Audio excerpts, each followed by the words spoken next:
Vamos ler o capítulo 2. Glória a Deus. E depois leremos o capítulo 4. O capítulo 2 está exatamente no verso 18. Depois leremos o início do capítulo 4. Glória a Deus. Está escrito assim, amados. Então lhes declarei, como a mão do meu Deus me fora favorável, como também as palavras do rei, que ele me tinha dito. Então disseram: levantemo-nos e edifiquemos. E esforçaram as suas mãos para o bem. Capítulo 4 do mesmo livro está escrito assim: e sucedeu que, ouvindo Sambalate que edificamos o muro, ardeu em ira e se indignou muito e escarneceu dos judeus. Verso de número 9. E ligaram-se ou uniram-se um ao outro para virem guerrear contra Jerusalém e para desviarem do seu intento, para os desviarem do seu intento. Amém, meus irmãos? Repita apenas esta frase comigo para a gente guardar ao coração. Os opositores da restauração. Que Deus, por bondade, fale conosco, em nome de Jesus. Tome o seu assento, por favor. Meus irmãos amados, servos de Deus, nós estamos numa noite de instrução, uma noite de ensino, cuja temática fala-nos sobre restauração. São noites em que nós estamos clamando a Deus, para que Deus traga sobre nós um tempo de restauração.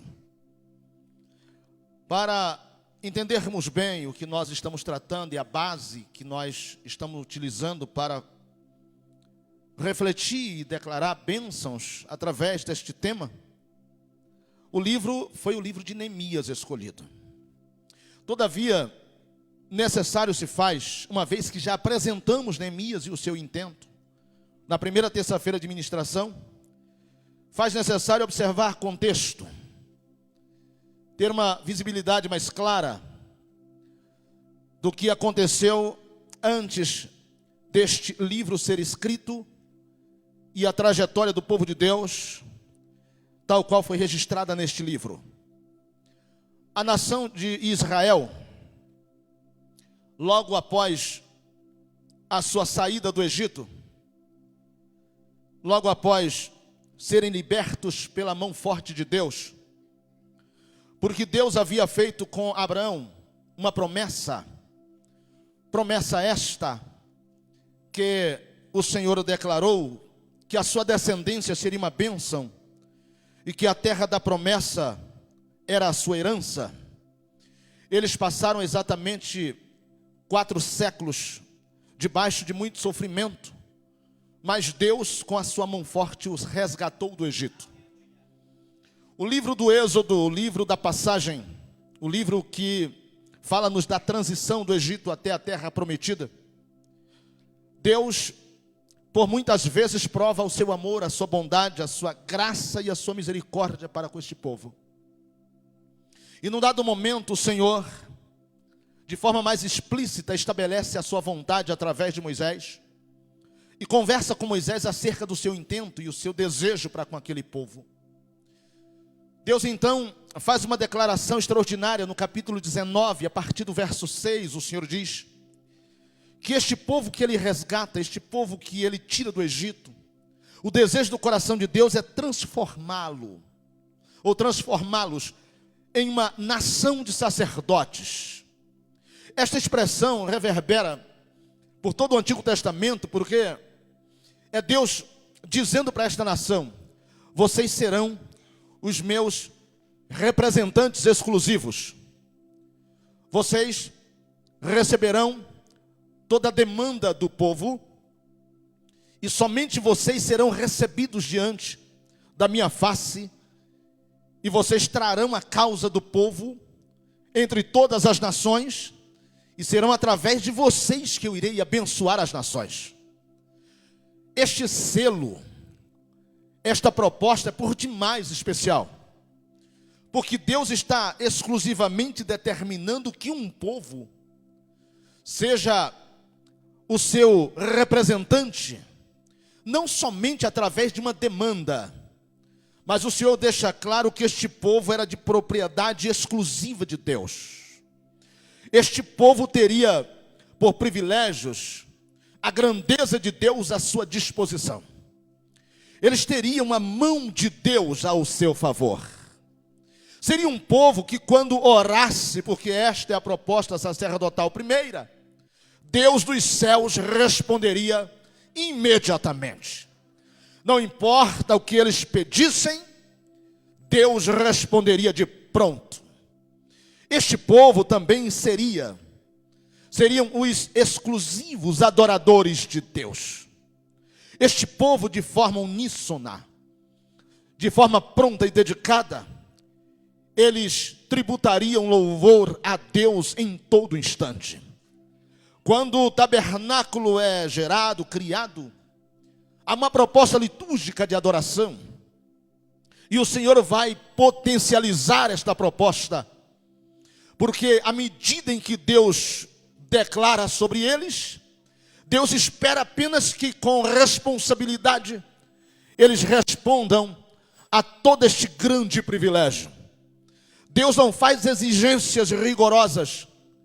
Deus apenas pede que mantenha o padrão da santidade, que mantenha o padrão da adoração, que mantenha o padrão desse vislumbre extraordinário de quem é Deus. Ora, eles não estão representando um ser qualquer, estão representando o Criador do universo, Deus Todo-Poderoso. Então, ao olhar para eles, Deus estava representado neles. Então, à medida que eles vão executando, vão gerando esta proposta linda de Deus, este propósito magnífico, a mão de Deus vai se estendendo. Milagres, maravilhas, estas coisas se tornam rotineiras na vida deste povo. Ao ponto deles terem fome, Deus proporcionar-lhes meios e provisionar meios para que eles fossem alimentados. Eles têm sede, Deus faz o inusitado.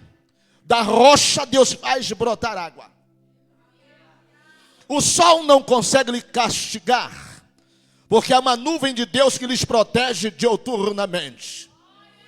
À noite o frio é de pelo menos 5, 6 graus, mas a nuvem que um dia ou de dia fazia sombra, à noite ela superaquece, e o povo agora não sofre por causa do frio, porque a mão de Deus está provendo, guardando, preservando a vida deste povo.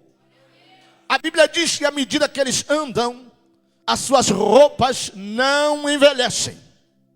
Os céus fazem questão de renovar as suas vestes a todo instante. O pó do deserto não desgasta. Os chinelos são de igual forma renovados, restaurados e parecem novos todos os dias. Ao caminhar, eles são mantidos debaixo de graça e não há cansaço excessivo, nem os seus pés incham, porque a boa mão de Deus está cuidando deles.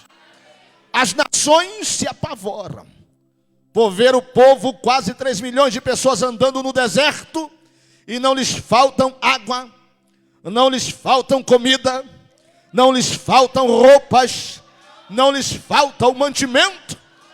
A mão de Deus está cuidando deles, bendito seja o nome do Senhor. Ao chegar na terra prometida, ao passar do tempo e os anos, à medida em que eles vão vivendo estas bênçãos, a unidade deles, o peso desta união, é o símbolo mais potente.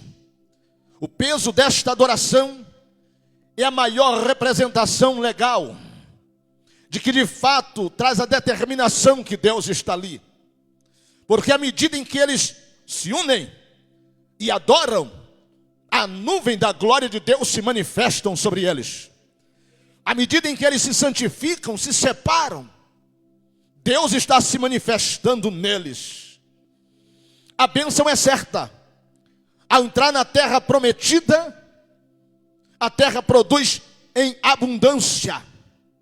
A expressão terra que mana leite e mel significa uma terra tão próspera que vocês não terão que se esforçar para serem prósperos.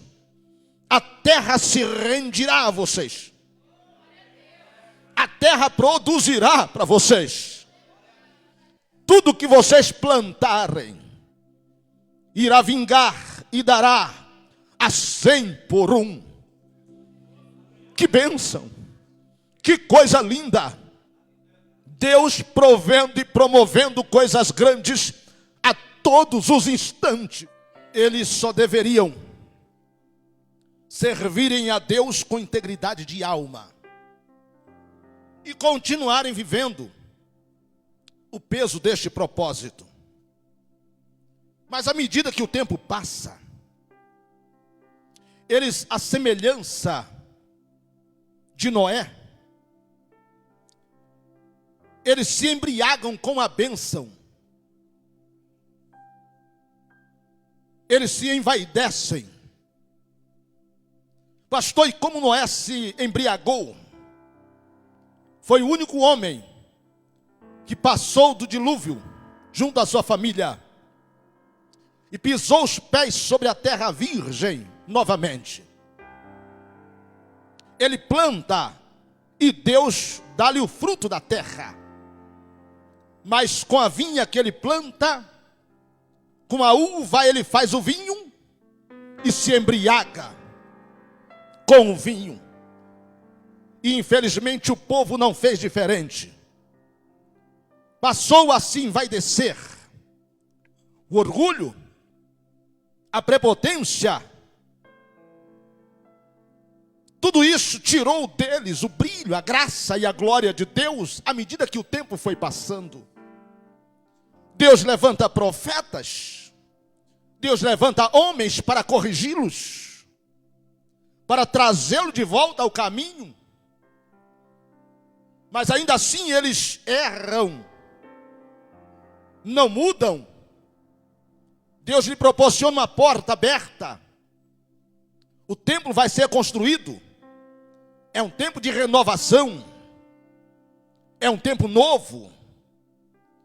Depois do templo construído, parece que o ápice da adoração vai começar, vai fluir. Jedutum, Amã, Asaf cantam, 24 bandas se revezando durante o dia. O templo foi construído. Parece que isso mudaria alguma coisa. Mas o coração deles se distanciavam de Deus. Adoravam com os lábios, mas o coração estava longe de Deus.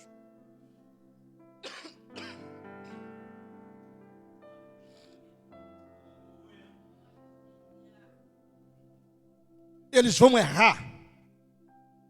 E por mais que Deus corrija, eles não se consertam.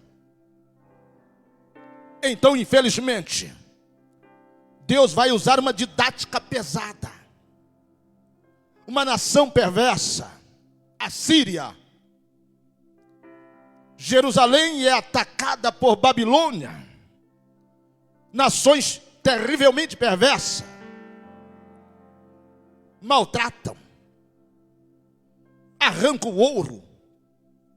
Arrancam a prata. Destrói Jerusalém. Fere o templo. Rompe as muralhas. arrancam as portas, queimam tudo, matam sacerdotes, matam os levitas, explode a cabeça das crianças nas pedras, nas ruas da cidade, filhos dos servos de Deus. As virgens foram violentadas, as grávidas tiveram seu ventre rasgados, os reis pendurados nas muralhas com ganchos pelos narizes. Quem olhava de longe, duas coisas faziam: zombavam, dizia: onde está Deus na vida deste povo? Outros perguntavam: mas não eram estes que serviam a Deus e Deus estava sobre eles? À medida em que eles foram maltratados, a presença de Deus também era maculada neles. Foram levados cativos, levados presos, levados para a Babilônia, para a Síria. A cidade foi totalmente destruída. O templo foi totalmente destruído. A maior referência de Deus na terra já não existia mais. Agora, infelizmente, presos, escravos, estavam com saudades, mas não podiam voltar. O livro de 2 Crônicas, capítulo 34 ao 36, deixa claro todo o sofrimento deste povo, mas também deixa claro que Deus, que permitiu todo este sofrimento, também já tinha determinado um tempo para encerrar com este sofrimento. Eles erraram, eles falharam, mas Deus não estava dispensando eles. Deus só estava tratando eles de uma forma dura, de uma forma muito cruel, mas foi a forma que Deus encontrou para trazê-los de volta. Deus é extraordinário nos seus feitos, meus irmãos. Ele convida, Ele atrai por amor, Ele se expõe. Ele não precisava de nada disso. Ele abençoa, Ele abre portas, Ele honra, Ele torna próspero. Ele faz todas estas coisas para nos trazer para perto. Mas não se engane, o nosso Deus, se necessário, Ele arranca tudo, Ele tira tudo, Ele elimina tudo, e o sofrimento é completo. Aí há quem pense: Deus não está mais comigo. Se engana. É Deus tirando, é Deus cortando, é Deus eliminando, é Deus colocando em aperto, para que de fato Ele nos conquiste novamente. Se a bênção nos embriaga, se a bênção nos distrai, tome muito cuidado. Esta tem sido as armas que Satanás tem usado nesses dias. Ontem eu disse numa mentoria para um homem de Deus: duas coisas ele faz. Se ele não conseguir te destruir, ele vai no mínimo te distrair. Ele vai ludibriar a tua mente. Ele vai trazer situações e cenários. Mas a proposta de Deus é diferente. Enquanto o ladrão vem, senão a roubar, matar e destruir, Jesus Cristo de Nazaré disse: eu vim para que tenham vida e a tenham em abundância. Bendito seja o nome do Senhor. Ele não vai perder, Ele não vai deixar Satanás ganhar esta guerra. Com isto a nação de Israel vai ficar aprisionada 70 anos exatamente. É este o motivo de Deus usar Neemias para esse tempo de restauração. Porque o tempo de provação passa, o tempo de privação e aperto passa, e eles vão voltar. Aleluia. Eles vão regressar, eles vão recomeçar. E recomeçar não é fácil, refazer não é nada fácil, construir Edificar já é muito difícil. Perder o que um dia foi construído para ter que reconstruir é muito mais difícil ainda. É que a gente, quando tem nas mãos, por vezes a gente não sabe o valor que tem e perde por facilidades. Não se esqueça disto. Construir já foi difícil. Se perder para reconstruir será muito mais difícil ainda. Então valorize aquilo que está em tuas mãos. Valorize a bênção que Deus te deu. Não traga desprestígio sobre a bênção de Deus. Você é o maior representante de Deus onde você foi colocado. Tua casa, tua família, teu ministério é por demais especial e tem um valor incalculável. Houve um investimento tremendo para que você chegasse onde você chegou. Não perca isto de vista. Bendito seja o nome do Senhor.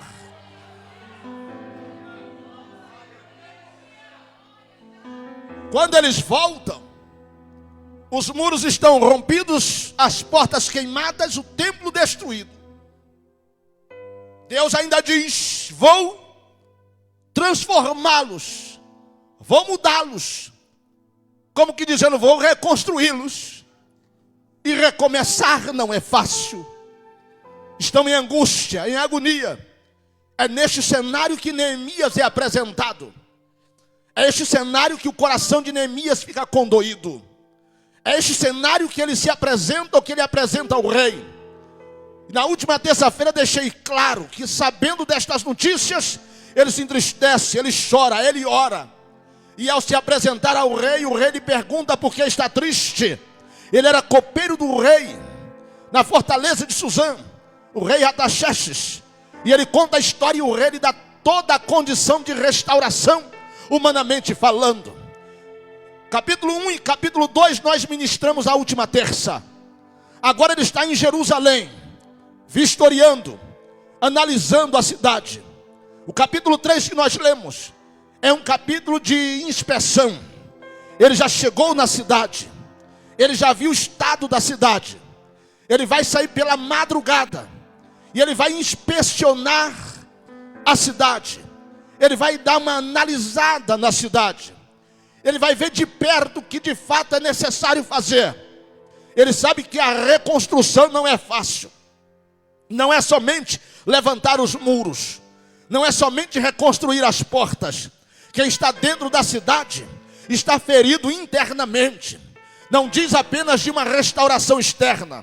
Fala também de uma restauração interna. Porque de nada adianta a gente restaurar o exterior sem restaurar o interior. Não adianta de nada a gente ficar preocupado com a aparência, quando na essência está tudo errado. Não adianta de nada a gente viver uma vida aparente para todo mundo aplaudir a gente, quando de fato por dentro está tudo destruído. Então ele vai inspecionar a cidade, especificamente ele vai reunir todo mundo. E a palavra dele para todos é: não tem como restaurar a cidade sem primeiro restaurar vocês. Não tem como trazer de volta o projeto sem analisar a essência do propósito. Não tem como vistoriar toda a beleza e estrutura do projeto sem dar valor primeiro ao propósito. Pastor, qual é a diferença? É que o projeto é aquilo que eu vou fazer, mas o propósito é o porquê eu vou fazer aquilo que vou fazer. Qual é a intenção de dentro do coração?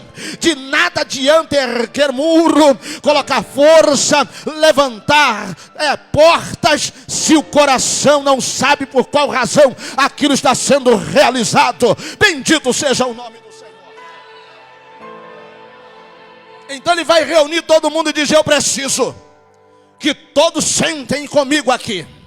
O capítulo 3 é um capítulo de inspeção, não somente da obra externa, mas para saber quem de fato está entendendo a razão dele estar ali para restaurar. Ele está dizendo: vocês já viram a necessidade do projeto, está na hora de fazer uma introspecção. e saber qual é a necessidade aí dentro do propósito. O que é que nós vamos fazer para restaurar de volta o propósito? O ânimo, a força, a alegria, a boa vontade, a cabeça erguida. O que é que nós vamos fazer para você se erguer novamente?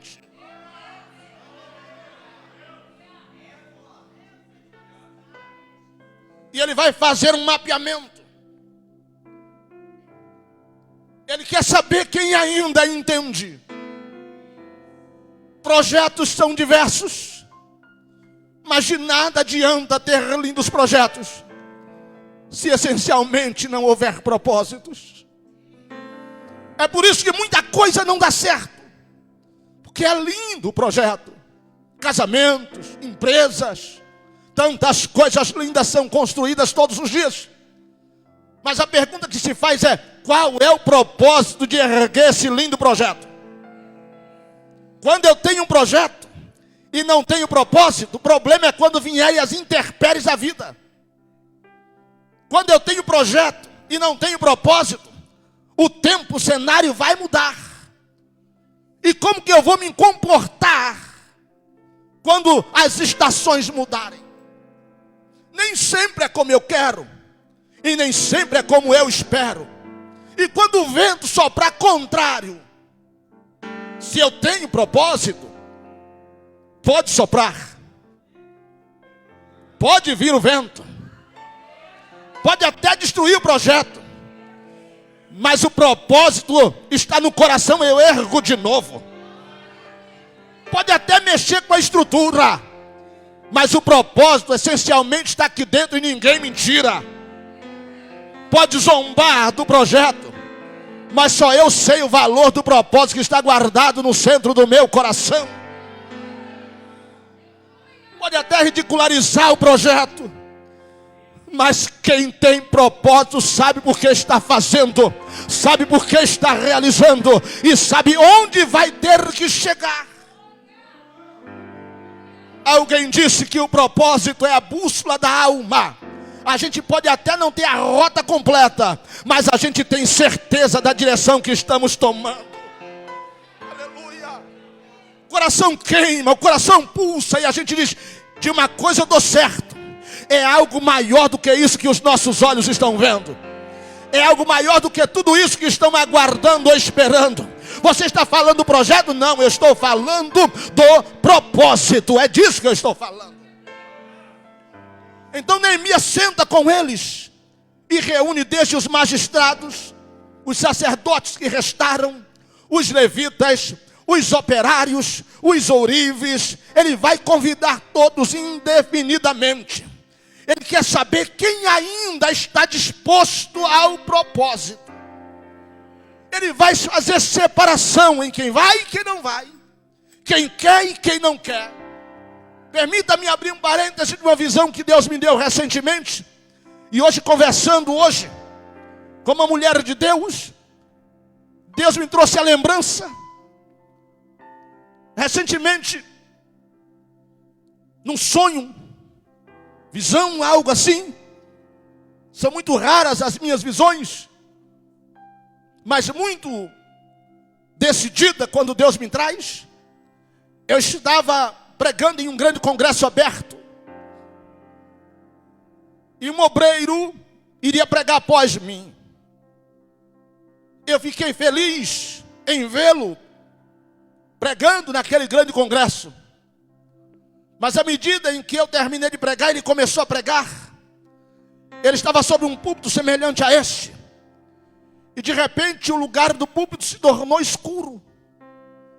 Eu achei estranho, eu fiquei olhando. E à medida que ele pregava, ele ia afundando.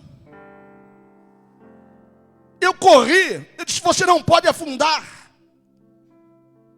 E eu tentei levantar ele, mas ele era muito pesado.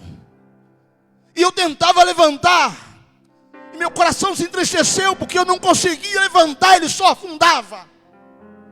E ele ia sumindo do povo, e eu tentava levantá-lo, e eu não conseguia. De repente o pastor Ricardo Ruas gritou meu nome, e ele me chamou, eu fui até ele e disse: levanta ele assim. E ele me pegou pelo colo, e quando ele me pegou, eu comecei a flutuar. E eu gostava de estar flutuando, eu estava muito alto. E eu voava. E ele sorria e dizia: mas levantar você é fácil. Levantar você é fácil. Eu só lembrava até há poucos dias dessa parte. Foi hoje, conversando com uma mulher de Deus, que eu lembrei do restante do sonho. Eu não estava sozinho, havia outras pessoas.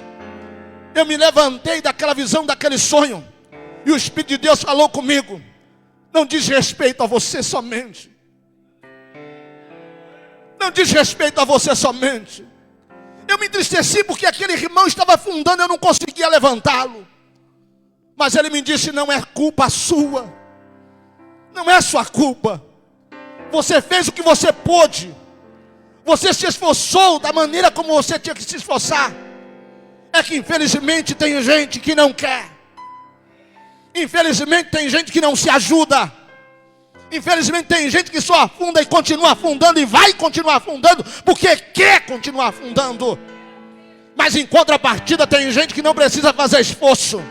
Está voando, está flutuando, está declarando e dizendo: se precisar de mim, conta comigo, porque eu entendi o propósito. Sabe por que tem gente errando ainda constantemente? É porque ele acha que isso aqui é um projeto. Ele se esqueceu que aqui é um propósito que não nasceu no coração do homem, nasceu no coração de Deus. Tem gente se julgando e pensando: é apenas uma igreja, nada. Isso aqui é a menina dos olhos de Deus, é coisa preciosa aos olhos de Deus. É por isso que Deus me diz: não se esforce tanto, porque quem quer vai flutuar. Me entristeceu a alma porque eu gosto de ajudar, mas a ordem de Deus foi: não se esforce tanto, porque quem quer vai flutuar junto com você, e as coisas vão fluir para a glória de Deus. Neemias faz essa inspeção para apresentar o propósito, porque ele sabe que restaurar o propósito, isto precede a restauração do projeto. Repita comigo para a gente guardar isso. Diga: a restauração do propósito precede a restauração do projeto. Diga para quem não entendeu, fala: você não entendeu? É só dar mais atenção ao propósito do que ao projeto.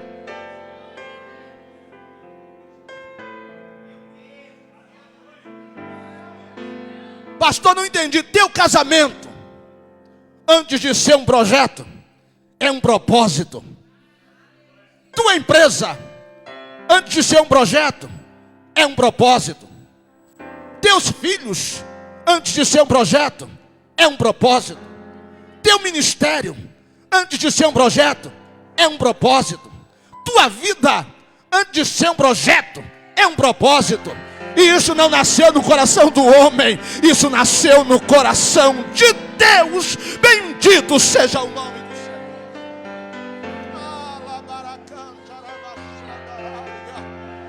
Aleluia, aleluia. Ele vai buscar este povo e reunir para ver quem de fato está disposto, quem de fato quer. Porque se tem uma coisa que faz dar certo, é a unidade. É a unidade no querer. Não há contrários. Não há um que puxa para a direita, outro puxa para a esquerda. No propósito do reino não há rivais. Eu sou pastor e sirvo a igreja com muita alegria. Os pastores deste altar não são rivais. Eles não brigam para ver quem prega melhor. Os obreiros de escala não são rivais. Somam um com o outro. Eles não brigam para ver quem serve melhor. Lideranças de ministério não são rivais. Somam força para a construção deste propósito e esse projeto. Se há algum contrário, não entendeu nada ou não faz parte essencialmente deste propósito.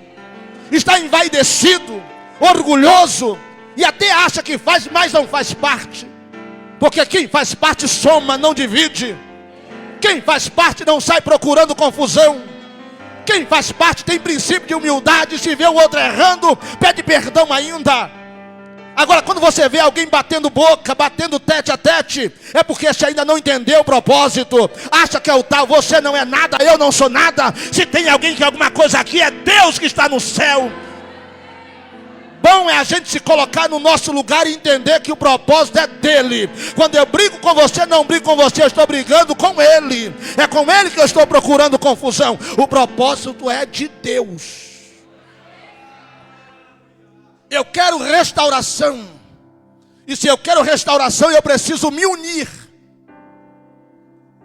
Eu preciso me apresentar. Eu preciso declarar: estou aqui. Qual é a necessidade? Eu entendi. Sim, senhor, não, senhora, sim, senhora. Qual é o problema? Isso é no mínimo respeito e honra. Mas infelizmente nem todos estavam unidos. Nem todos entenderam. E se levanta um homem por nome de Tobias, Sambalate, Gesem. Esses miseráveis se levantam para ir contra a obra de Deus. Você sabia que eles eram líderes desse povo? Líderes de uma cidade destruída. Líderes de uma cidade ao caos. Eles estavam felizes, porque tem gente que é assim.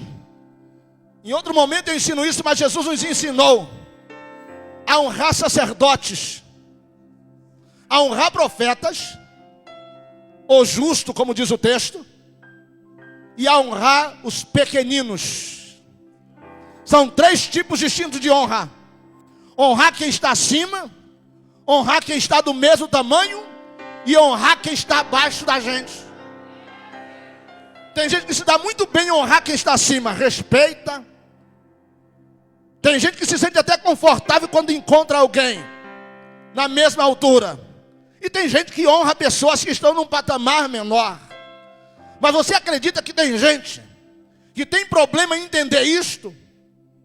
Em honrar quem está acima? E se está da altura dele, ele acha que é rival. Ele acha que é um competidor. Ele se sente em risco. Ah, quem sabe ele quer tomar meu lugar. Qual lugar? No reino de Deus não tem isso, não. No reino de Deus nós somos um corpo só. No reino de Deus nós estamos unidos para um mesmo propósito. No reino de Deus nós estamos com um propósito que não é nosso, é de Deus. Mas tem gente que tem dificuldade de entender isso. Estes homens lideram. E sabe qual é a felicidade, a tranquilidade deles? É que eles estão governando gente que depende deles. Tem gente que tem esse espírito de miséria, que quer que todos que estejam à sua volta sejam piores que ele. O meu ego é lustrado. Eu brilho quando eu vejo gente com situação pior que a minha. Eu me sinto bem. Eu me sinto confortável quando tudo que eu tenho é melhor que os outros. Isso é um mal, uma praga que já entrou no meio do povo de Deus. Onde a Bíblia diz que nós somos um corpo, se um estiver ferido, todo o corpo tem que sentir. Mas infelizmente tem gente que se sente bem e se julga porque sou melhor. Minha vida é mais cara. Tomar muito cuidado para não ser comparado com Laodiceia. Miserável, pobre e nu. Ah, mas dizia, rico sou e de nada tenho falta. O próprio Cristo gritou lá de cima, é nada. És pobre, miserável e nu. E te dou um conselho: compra de mim ouro refinado no fogo. Compra de mim colírio para curar a doença dos teus olhos. Compra de mim roupa para cobrir a tua nudez. Você não é nada, eu não sou nada. Se tem alguém aqui que reina, é o Senhor dos exércitos. Jesus Cristo de Nazaré é o seu nome. É Ele. É Ele.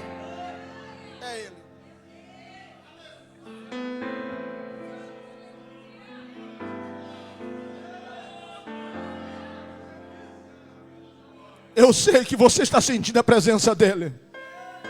E essas verdades estão muito perto da gente, você sabe. Gente que te menospreza porque você é o que é.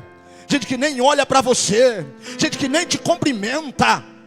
Mas há de chegar o tempo que todas estas coisas serão analisadas diante do juiz que há de julgar todas as nossas causas. Se eu quero restauração, eu preciso entender que esse tipo de coisa não deve existir no nosso meio. Eles lideravam essa cidade. Quando eles viram que Neemias veio, se importou em cuidar da cidade que estava o caos, eles se revoltaram. Como pode alguém se revoltar com alguém que está fazendo o bem? Como pode alguém ficar triste, magoado? Olha o que o texto diz. Eles arderam em ira. Capítulo 4, verso 1. Eles arderam em ira. Se indignaram. E depois diz que eles escarneciam. O que Neemias estava fazendo? Neemias deixou o palácio confortável. Viajou quilômetros para a reconstrução da cidade que eles não deram conta de reconstruir. Porque tem gente que é assim. Eles não fazem, e quando aparece alguém para fazer, eles julgam. Eles não fazem, e quando aparece alguém para fazer, eles se iram. Eles não fazem, e quando aparece alguém para fazer, ficam indignados. Graças a Deus que aqui não tem esta praga. Mas se tiver, pelo sangue de Jesus, é queimado hoje. É desfeito hoje, porque isso é pior do que obra de feitiçaria. Se tem alguém fazendo bem, dá de mão com ele e diz: pode contar comigo. Nós vamos até os céus, e os céus é o limite. Bendito seja o nome santo do Senhor. Aleluia, aleluia, aleluia, aleluia. Neemias começa a reconstrução. Ele já restaura o propósito. O povo está unido. Se restaura o propósito, o projeto começa. Eu vou repetir isso. Se restaura o propósito, o projeto começa ou recomeça. Começa de dentro para fora. Começa de dentro para fora. Acredita de novo. Dá uma chance de novo.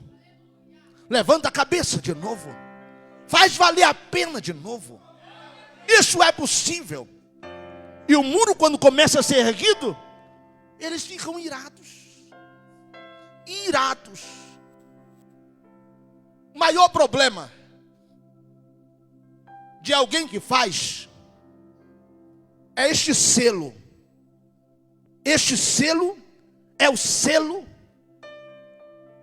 de alguém que realmente faz. Qual selo, pastor? Vai ser ridicularizado. Vai ser ferido. Vai ser caluniado. Vai ser até desprezado. Porque infelizmente sempre houve e sempre haverá opositores. Sempre haverá opositores. Pessoas que não vão concordar. Pessoas que nunca construíram nada. Pessoas que nunca fizeram nada. Mas basta você se levantar para fazer. Isso está na família. Isso está entre os amigos. Isso está entre os irmãos. Não é gente de longe não, é gente de perto. Que vai olhar e vai torcer contra. Pior que eles não somente têm sentimentos. Porque se só tivesse o sentimento, ainda que ruim, mas é só um sentimento. Estão irados, estão revoltados, mas aí de longe eles começam a escarnecer, ridicularizar. Começam a desmerecer. Chegaram ao ponto de dizer: porventura, vão construir assim num só dia? Digo mais, e riam, é só ver o resto do texto. Digo que se uma raposa passar, derrubará o muro. Esse muro não vai se sustentar. Parece que vejo uma roda de escarnecedores sentado, irado, e de repente começam a zombar.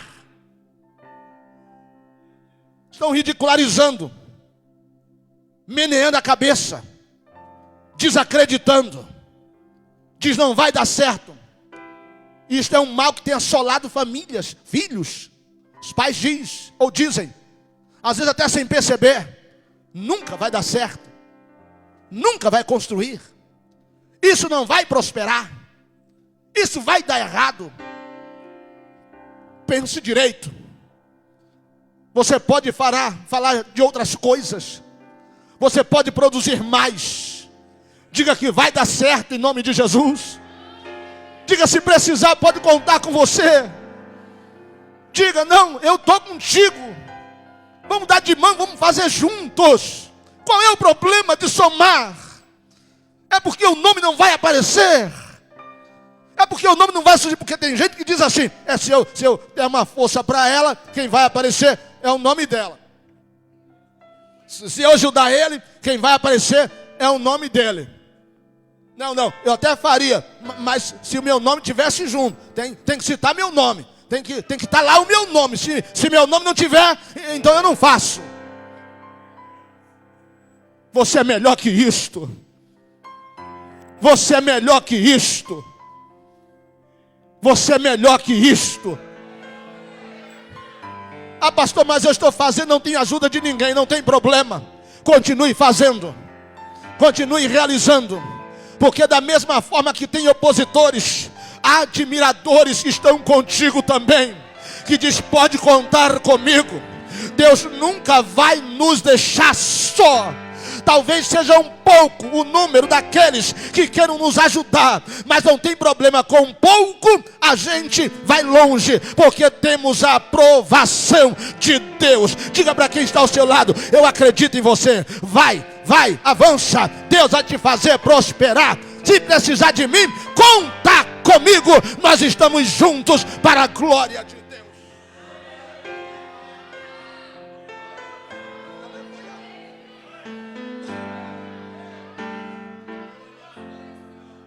Sabe qual é o maior problema dos opositores? É que eles iram, ficam indignados, vão ridicularizar, como se não bastasse. Aí, como isto não dá certo, porque quem tem propósito não se ofende quando julgam o projeto. Quem tem propósito não se ofende quando julgam o projeto. Tentam ferir o propósito, ou tentam ferir o projeto, mas não conseguem atingir o propósito. Sabe o que eles fizeram? Versículo de número 8. Eles se uniram. Eles se uniram. Porque opositor não anda só. Opositor, ele tem comparsa. Ele não anda só. Eles se uniram e disseram, vamos guerrear contra eles agora. Tentaram através dos sentimentos, não deu certo. Nós vamos guerrear contra eles. Vamos minar as forças deles. Isso é um problema. Certa feita eu li uma matéria. Nessa matéria dizia, a torre de pizza é uma torre torta. Ela está torta, porque ela ruiu e ela foi para cair. Ela ficou nessa posição aqui. Você acredita que é um dos lugares mais visitados do mundo? As pessoas vão lá, e aí a matéria dizia, sabe qual é o maior desejo destas pessoas? De chegar justamente no dia histórico, o dia da queda. Ah, eu quero tirar uma selfie quando ela cair. Ah, eu quero registrar o dia do tombo. Ah, eu quero ver o estrago que vai fazer.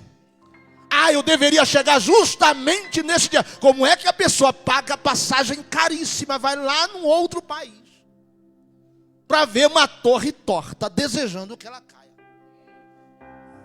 Sabe o que eles não sabem, os incautos e despercebidos? que o lugar já foi todo restaurado, e que aquilo hoje é uma fantasia. Tem uma estrutura extraordinária, foi totalmente reestruturado, mas não mudaram a posição da torre. Tem gente viajando para ver o dia da queda, mas quem tem ciência sabe, pode até estar torta, mas não vai cair. Pode até ter entortado, mas não vai ruir, porque a estrutura é sólida, está garantida. Bendito seja o nome do Senhor. Eu tenho uma palavra de Deus para você esta noite. Tem gente desejando a tua queda, tem gente desejando a tua ruína, mas a mão de Deus já foi colocada sobre a tua vida, e é Deus quem te sustenta. Não vai ter festa no inferno a teu respeito, muito pelo contrário, o nome do Senhor vai ser glorificado. Bendito seja o nome santo do Senhor. Levante a mão ao céu, levante a mão aos céus. Por um instante dê glória ao nome do Senhor. Exalte o nome daquele que vive, que reina para sempre. Aleluia, aleluia.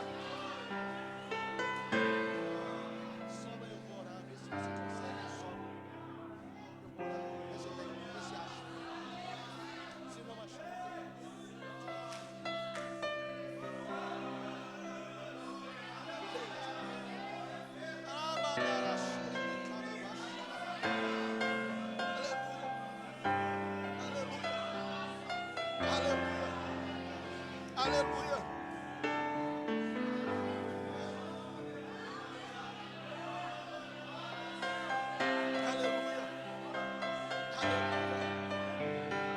Aleluia. Aleluia. É Deus quem está guardando, é Deus quem está promovendo, é Deus quem vai garantir a restauração, é Deus. É Deus. Aleluia. Os nossos opositores, além deles serem sentimentais, eles são belicistas, eles são homens de guerra, eles querem guerrear. Eles não aguentam verem as coisas dando certo. Eles não aguentam ver você prosperando. Eles não conseguem ver a tua vida erguendo. Só que eu leio o capítulo 4 inteiro, eu vejo eles tentando. Mas cada vez que eles tentam, ao invés de fazer o povo fracassar, o povo avança para um próximo nível. Por que, pastor? Porque primeiro era só Neemias. Tentaram sufocar Neemias, Neemias levantou um povo. Tentaram sufocar o povo começou a construir o muro. Tentaram sufocar o povo construindo um muro, foram guerrear, o povo agora se tornou em um grande exército. Porque Neemias diz, com uma mão vocês pegam a colher e rebocam o muro, mas com a outra vocês ficam com a mão na espada. Aos levitas colocou sobre as muralhas e diz, qualquer coisa se vierem, toca a trombeta, e nós vamos guerrear com eles. Pergunta para ver se eles foram. Há um ditado que diz, cachorro que é muito late, não morde. Porque se é homem de verdade, se é mulher de verdade, vem no tete a tete. Esse negócio de ficar com fofoquinha, eu ouvi falar, eu ouvi dizer, você ficou sabendo de fulano, isso é tudo coisa do diabo, isso é tudo coisa de Satanás, porque homem de Deus não se envolve com estas coisas. Homem de Deus, quando chega uma conversa dessa, diz, espera aí que eu vou ligar nele, aí a gente já conversa com ele no tete a tete. Você não é homem? Então vamos conversar com ele. Não é mulher? Vamos conversar com ela. Esta coisinha de fofoca é coisa de Satanás. Eu vou fazer, porque eu sou assim, é nada. Cachorro que muito late, não morde. Pergunta se eles foram. Aí, eles disseram assim no verso 11, disseram eles, porém, nada saberão. Nós vamos nos envolver no meio deles, sem que eles saibam. Olha isso. Vamos envolver no meio deles sem que eles... Mas não eram os bambambam? Não ia guerrear? Não ia destruir? Não, eu vi que eles estão com espada na mão, estão trabalhando, mas estão, atento. São homens de Deus, mas não larga a mão da espada, está lá dizendo, se vier, a gente corta na espada. Com eles o negócio é assim. Aí está rebocando aqui, mas não brinca não, porque o olho está lá. Está rebocando, mas está de olho lá. Está rebocando, mas não brinca não, porque a espada está na outra mão.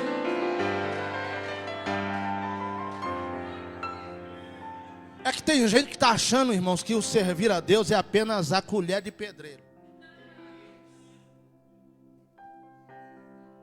Tem a espada do outro lado também. É que é difícil ser usada. Mas não brinca não, porque se precisar usa. Pastor, se você vai partir para a briga? Não, a gente tem outros meios. A gente tem joelho no chão. A gente não precisa fazer essas coisas não. Desce anjo e faz o que tem para ser feito. Não brinca com homem de Deus, com mulher de Deus não, porque a oração ainda faz muito efeito. Se Deus resolver agir, coisa dura é ver Deus agindo, irmãos. Não mexe não, deixa esse povo quieto. Esse povo é um povo doido. É um povo que tem uma graça especial de Deus na vida. Se mexer dá problema. Então ele diz, nós vamos entrar bem devagar. E ninguém vai ver. Verso 15. Todavia, nós já sabíamos.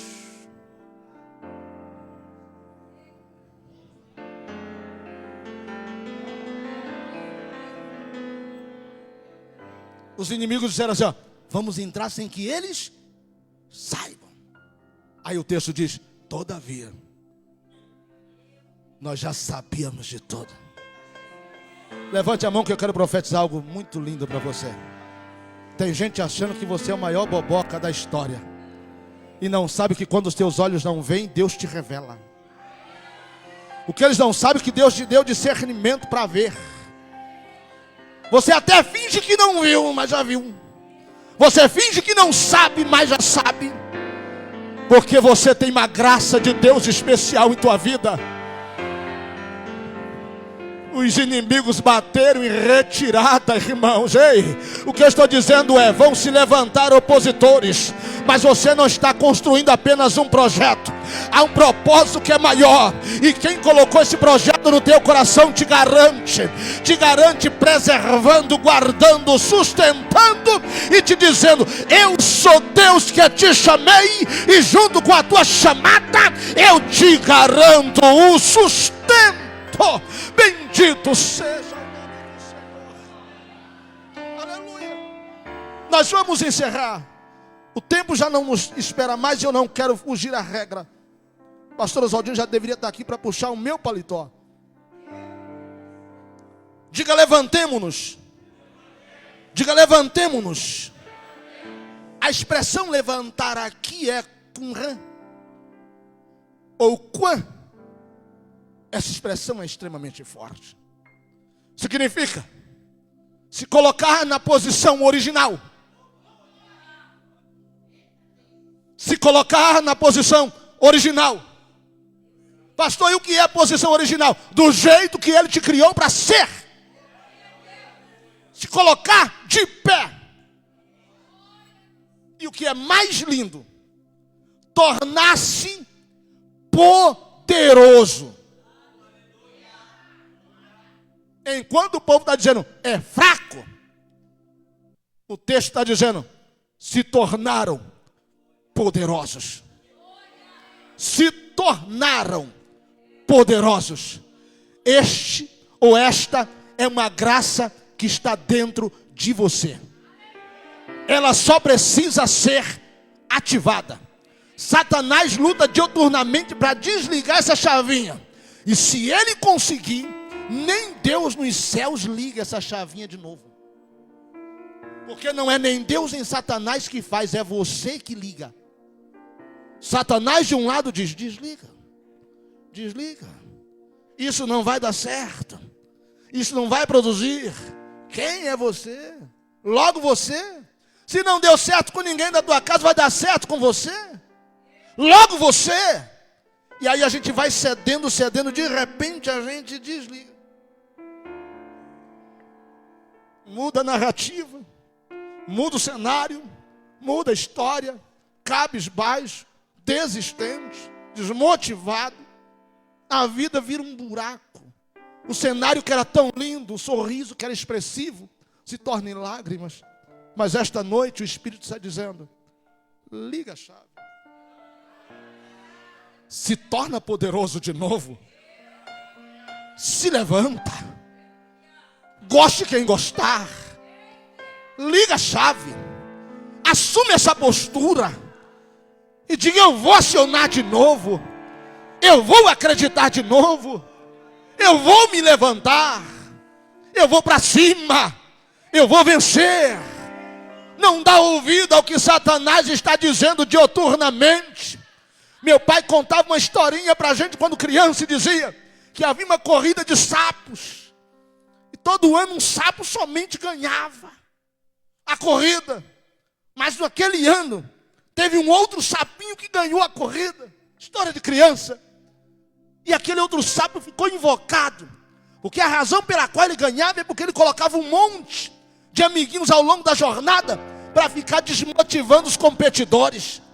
Mas aquele sapinho correu tanto e o povo dizia: desista, para, fraco, desistente, fracassado, derrotado. E essas palavras ao longo do caminho iam surtindo efeito. Mas por que aquele sapinho venceu? Dizia meu pai rindo.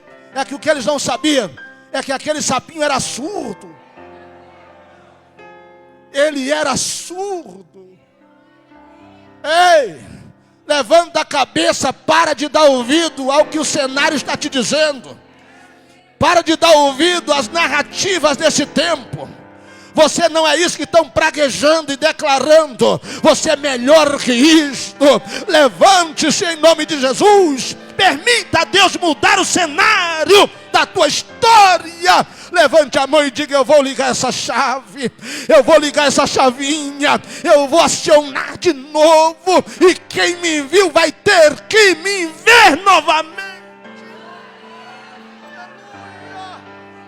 Aleluia. A última palavra é: edifiquemos. A expressão original é banar.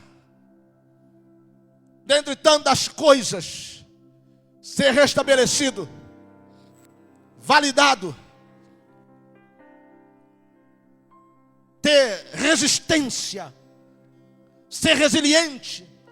Mas a raiz primitiva da palavra é forte. É como alguém que está disposto a gerar filhos.